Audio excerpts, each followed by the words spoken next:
Elle était censée arriver le 19 janvier. Elle est arrivée avec 3 semaines d'avance, donc pour notre plus grande joie. Encore émue, Arlette n'est pas prête d'oublier cette nuit de la Saint-Sylvestre. À ce titre, la petite Lénie est le premier bébé né en 2016 à l'hôpital André Mignot au Chesnay. Pour les fêtes de fin d'année, les mesures de sécurité ont été renforcées, l'état d'alerte était au maximum. Comment cela s'est déroulé dans les Yvelines ? Écoutez, comme vous le dites, il y avait une grande présence policière sur l'ensemble du département. Il y avait plus d'une centaine de policiers de la sécurité publique mobilisés, ce qui représentait à peu près 35 patrouilles sur l'ensemble du département. Et on a pu constater que grâce à l'abnégation et au professionnalisme des collègues, il n'y a eu aucun événement grave à signaler. Dire je suis Charlie, enfin, je ne sais pas trop ce que ça veut dire. Enfin, je suis solidaire bien sûr de toutes les victimes. J'aspire à ce que la liberté d'expression continue en France. Charlie, pas plus que tous les autres, parce que les attentats, il n'y a pas eu que Charlie, il ne faut pas oublier les autres. Oui, parce que rien n'a changé. Aujourd'hui, donc, on en a reçu 150 et donc il nous en reste 3. Donc 147 de vendus. Bon, c'est vrai que par rapport à l'année dernière, on en avait eu 300, il me semble, le mercredi d'après. Donc bon, c'est beaucoup moins, mais il y a quand même encore un engouement pour Charlie Hebdo. 30, 40 et parfois même 60% pour cette première journée de solde. Certaines enseignes affichent déjà des prix que l'on retrouve habituellement en deuxième ou troisième des marques. Comparé à l'année précédente, les ventes d'articles de vêtements d'hiver ont chuté sur ces 2 derniers mois, conséquence d'une météo trop douce. À Versailles, cette boulangerie se prépare à vendre environ 800 galettes sur le mois à venir.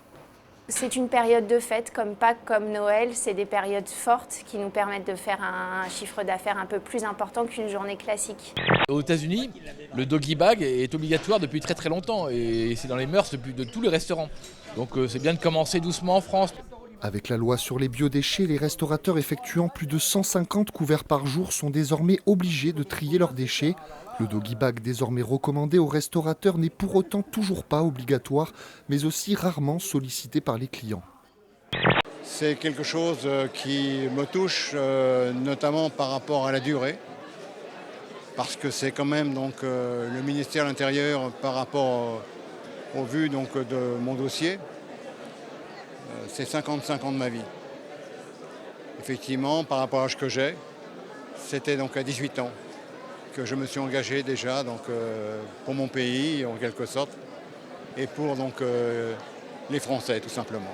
L'information est désormais officielle. Benoît Hamon ne siégera plus au conseil municipal de Trappes. Il sera donc également absent de la nouvelle agglomération de Saint-Quentin en Yvelines. C'est toujours un peu un crève-cœur que de lâcher un mandat et en étant candidat au régional, alors que j'avais démissionné pour être conseiller municipal de Trappes, je savais que j'allais devoir à nouveau refaire ce choix.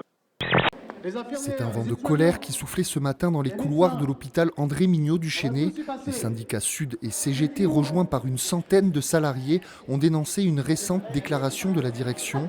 Selon eux, l'hôpital voudrait réaliser des économies aux dépens des salariés en réorganisant les services. Des enclos pour sapins disséminés un peu partout dans voisin le Bretonneux, c'est l'opération de recyclage organisée par la mairie. Des sapins ensuite transformés en paillage pour protéger les plantes de la commune. Une victoire historique, le FC Montois 78 club de CFA a réussi l'exploit de se hisser en 16e de finale de la Coupe de France en battant difficilement sur son terrain le stade Briochin, une équipe de CFA 2. On a eu la chance d'ouvrir le score à un bon moment de la partie, après on a subi, mais bon, en coupe ce qui compte c'est de passer.